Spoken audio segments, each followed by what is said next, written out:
So for our next project, we're going to be considering our process in making a art object or product. Specifically for us, fine art photographs. So I'm going to be showing you some samples of artists who are producing work focusing on their process or on following instructions, so guidelines they produce for themselves in order to produce something. This kind of idea of focusing on the process of production is hitching off of these ideas from conceptualism, with conceptual art. And that has to do with art where the concept or the idea involved in the work takes precedence over traditional aesthetic or technical or material concerns. So this means when an artist uses a conceptual form of art, it means that all of the planning and decisions are made beforehand, and the execution becomes the act of making this product, right? So it's the idea that becomes this machine to make the work. One of the things that conceptual art can bring up for us to be able to consider is, if we're making conceptual art, and that means art can be an idea, and that means art can be a set of instructions, now we're bringing this notion that can be constructed by anybody following a set of instructions, right? So the instructions become the work, and they can be enacted by anybody, say an intern at a museum, to make what the instructions are describing. So Sol LeWitt is someone who's really well known for this. He had a piece of the Albright Knox, if you ever got to see that. I do have some pictures in this PowerPoint for you. It also starts letting us bring to the idea of the nature of art and what the definition of art is. Conceptual art has given us a chance to also kind of study art as language and language as art. And now we're starting to have literally what's called language-based art. We're talking about like the 1960s here now. And we'll go over some artists like Joseph Kosuth and Lawrence Weiner who are working with language-based work. So we're going to be thinking about this, in terms of conceptual art is kind of what this is piggybacking off of. All right, so the first piece I want to go over with you is by an artist, Richard Serra. He's this very prolific, large-scale, particularly steel sculpture he works with a lot of. He has this list of verbs that he has written out here. This list of verbs would inspire his work in any medium he chooses to work with. Serra has listed verbs in their infinitive form, such as to roll, to crease, to fold, to store. And then on the other side here, he has 25 contexts that this can be done in, such as with gravity, of entropy, of nature, etc. Here it is for you written in a way that you can understand it, probably a little easier to read it. He describes this list as a series of actions to relate to oneself, material, place, and process. And he's using this list here as a kind of guide for his practice in many different mediums.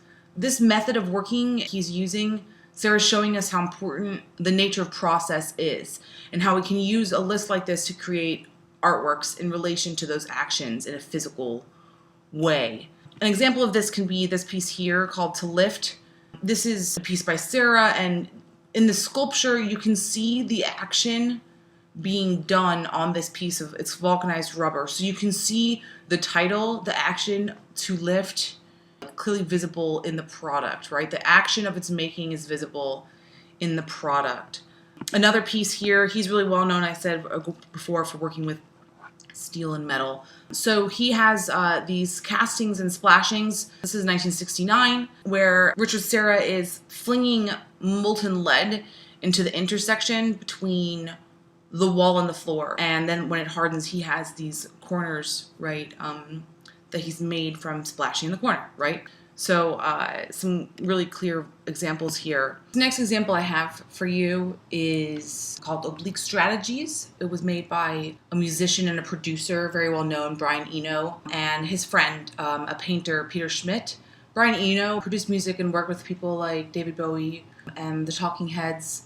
So he has this deck of cards subtitled Over 100 Worthwhile Dilemmas, and this is a card-based method for promoting creativity. So it's taking this form of a deck of printed cards in a black box, and each card offers a challenging constraint, suggestion, or remark intended to help artists, especially musicians. I have the list for you, and you'll see how some of these statements are pretty much exclusive for musicians, but many, if not most of them, can be very applicable to the fine arts and the visual arts. So These challenges on these cards are intended to help artists or musicians break creative blocks and especially encouraging lateral thinking. And lateral thinking is a manner of problem solving that uses a kind of indirect or a creative approach to solve these problems. So this means that the reasoning may not always be obvious, or that the ideas may not be attainable by using only traditional step-by-step logic. So it's encouraging you to think creatively and differently and to solve problems in new ways than you would normally. So this PowerPoint will be available to you. So you are going to be able to see all of these pieces, and I've also included a link to an online deck of oblique strategies. You can just pick a card here, and it gives you different suggestions.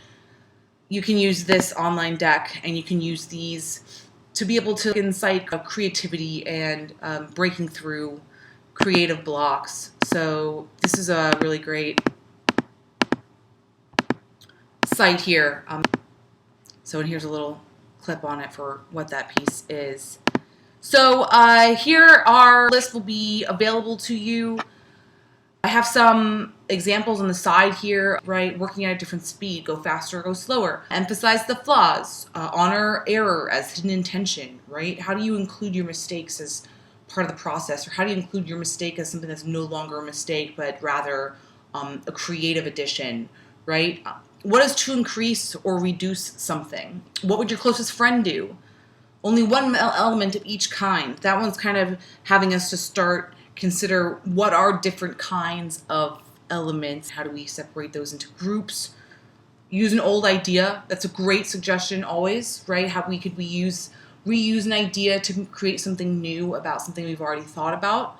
It's a way of reworking old projects to make them better or to make new work aligning with similar ideas. Using old ideas is a really great thing to consider, right? Asking your body, what would your closest friend do? What would someone else, how would they decide to do this? And try to do it like they would. Again, kind of having you reevaluate your process as well as considering ways of changing your process. Next is John Baldessari. He was a teacher in California. He recently died. He was really, really old, and his work is awesome, and I really encourage you guys to look into some of it. But his work reflects his interest in process-based approaches to art, as well as his own conceptual approach to art making. These class assignments, along with many of his other pieces, are generally speaking instructions. Some are more or less specific, right? A little less specific would be imitating Baldessari in actions and speech. It's like very similar to the last slide where I said, what would your friend do, right? What would John Baldessari do? Putting a new canvas over an old painting. Again, the idea of reworking something without starting over, or what is the idea of starting over with the old still there? New canvas over old painting. That's different than starting a new painting, right? Composition based on the duration of 1 gallon of paint. What is the duration of time of a gallon of paint? Does that have to do with how long it takes for that whole gallon to dry out?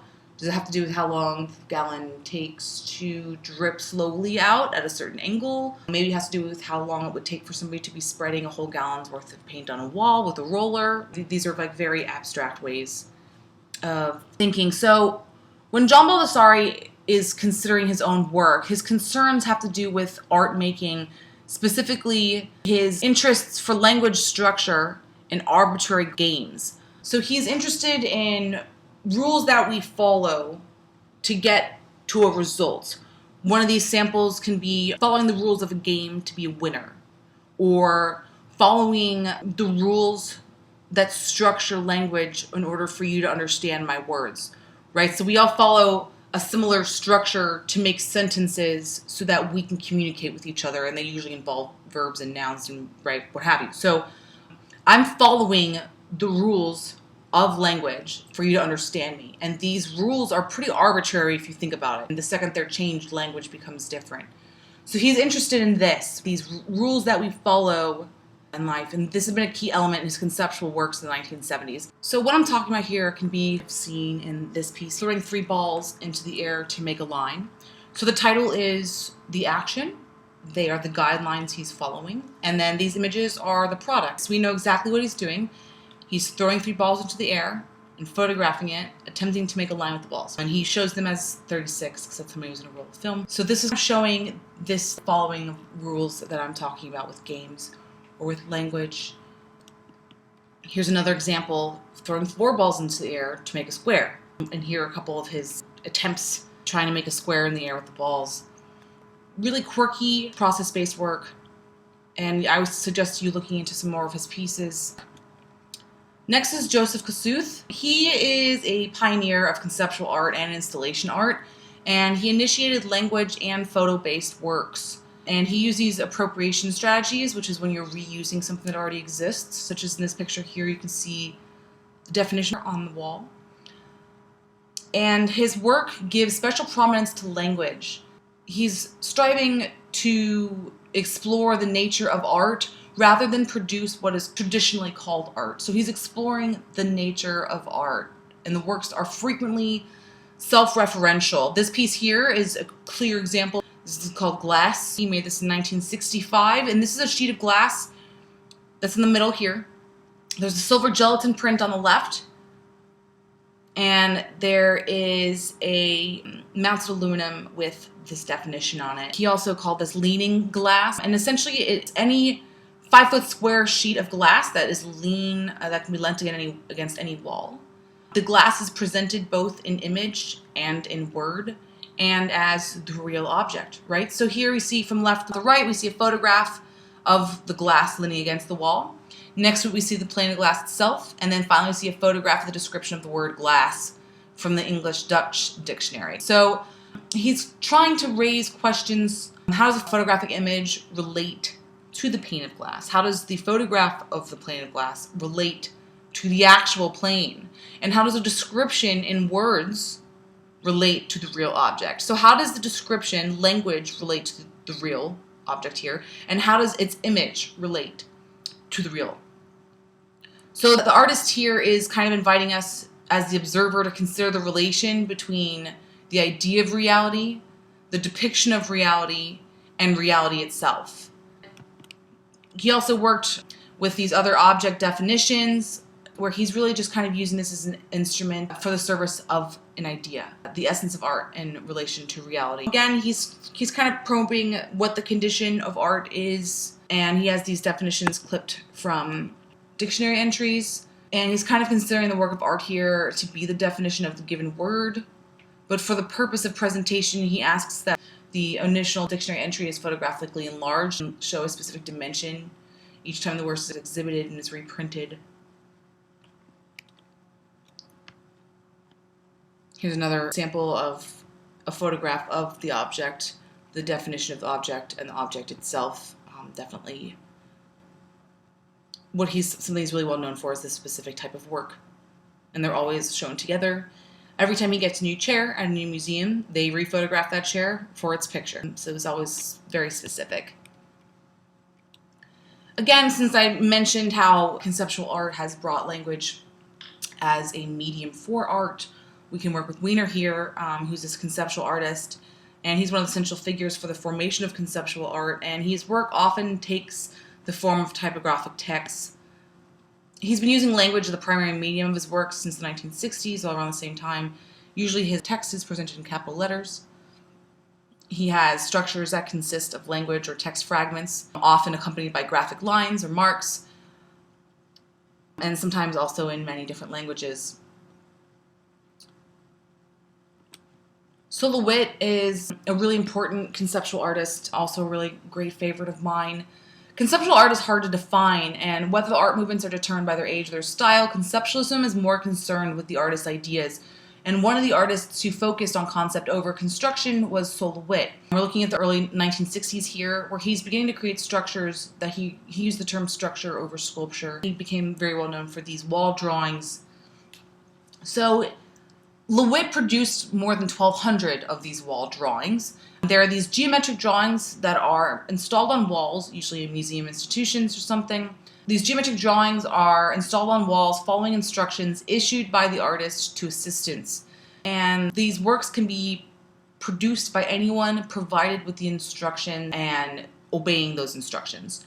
So some people might start thinking, okay, that's interesting. We have an artist here who is not producing the work in the end, right? The work that is being shown has been produced by an assistant and not by himself.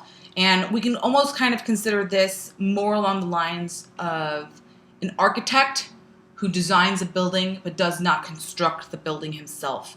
So he's an architect, artist making instruction, a design, if you will. So this is sometimes called instruction-based art, where he has his instruction-based artworks, and that's probably what's most recognizable for him. So he hires these individuals to construct installation based only on his instructions. This one here is wall drawing 273. It's for a 7-wall piece. You can see the instructions here on the left, and I'll go through the installation here. You can see how the installation has all of the different instructions carried out on each wall. For example, let's see this first one here. Red lines from the midpoints from 4 sides, that would be here. We have red lines from the midpoints to the 4 sides. The second wall says blue lines from corners. I don't really see that in here. Third wall, yellow lines from the center. So you can see here how these yellow lines are radiating from the center of the image. And then here you can see some of the more erratic or complex line work on these other walls that start having a little bit more instruction to them. This one here, maybe you would recognize. This is from the Albright Knox. It's essentially a continuous line. The instruction is continuous gradation and feel of steel line. This is wall drawing number 1268. So he has this finished work is realizing simple instruction. Stall the wit is believing the idea, the concept, the instruction, and the logic can be a reference point for a work of art. And he realizes that his given instructions, anyone can follow those plans to execute his work of art. So following his vision, the work of the Albright Knox here was installed by 5 master draftsmen from the artist's studio. These 5 men were leading a crew of 11, including some Albright Knox art gallery staff members and other people hired to be apprentices. So you can see here how this is made as a continuous line. This is what it looks like close up. This is what this looks like close up with these scribbles. Here's another view. It was in a stairwell at the Albright where you could go upstairs into their upstairs gallery. We then have Douglas Hubler. These are really funny pieces to me. He gives himself a very specific set of guidelines that he follows in order to produce pictures. So here, this is a really specific, easy one to understand. During a 10-minute period on March 17th, 10 photographs are made, each documenting the location in Central Park where an individually distinguishable bird call was heard. Each photograph is made with the camera pointed in the direction of the sound. It's very funny. So what he's essentially doing is sitting in the park, and every time he hears a bird chirping, he points the camera in that direction and is taking a picture. So really, really funny work. And then he would show the images with the text here. This is called a duration piece number 5. Here's some more photographs from that, different directions of the park here. Here's another one.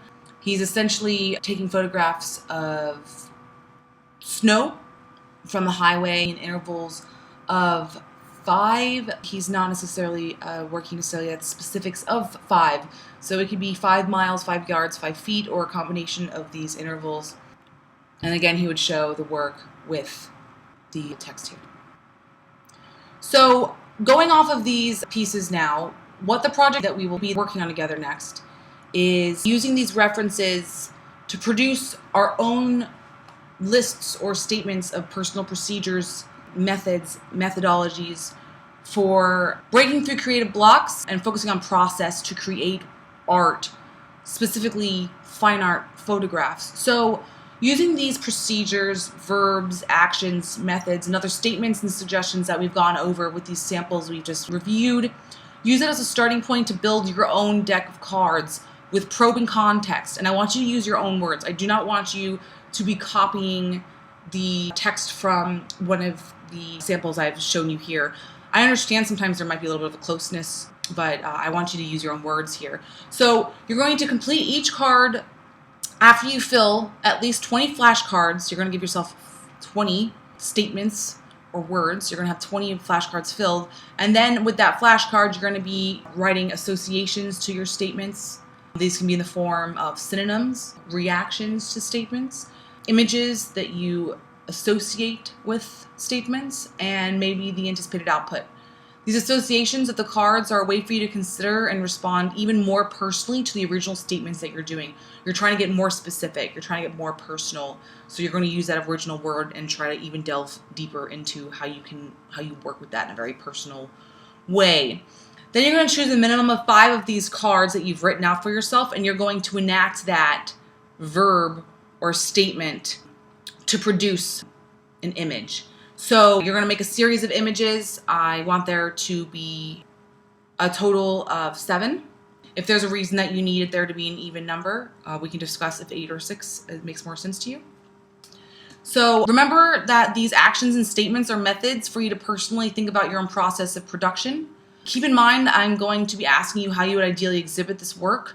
And since we're working remotely now, we have easy ability to be able to link other things to the work. For example, videos of an interaction as opposed to simply just photographs, a performance, if you will. We can always discuss that if that's something you're interested in. Maybe there's other elements you wish to include when your work is being viewed, such as music or some kind of performance. And we can figure out how to accommodate you to be able to show that with the work. And that's really it. I want you to be able to really think about your process here. It's a very abstract way of thinking. And then I want you to be producing your 7 images to put those online. So with that, I'm going to wrap up, and I hope that you guys have fun doing this and try to get a little distracted here from everything. Please keep in mind that I made a couple tweaks to these instructions after originally showing them to you to reflect more properly what I'm asking from you. So here I have specifically explained that I want 7 images as a series, and I just want to reiterate that when I'm talking about a series, I do not want 7 individual photographs to be shown as a series. I want the series to be seen as a group, a collection that all inform each other and have meaning as a unit, right? So this isn't about making a single picture that has context. This has to do with making a series that's based off of what you see before and afterward. And also bear in mind, I would like for you to still make an install shot for how you would like these to be seen. Again, that is a way for us to discuss how images relate or inform each other. I hope you really enjoy this.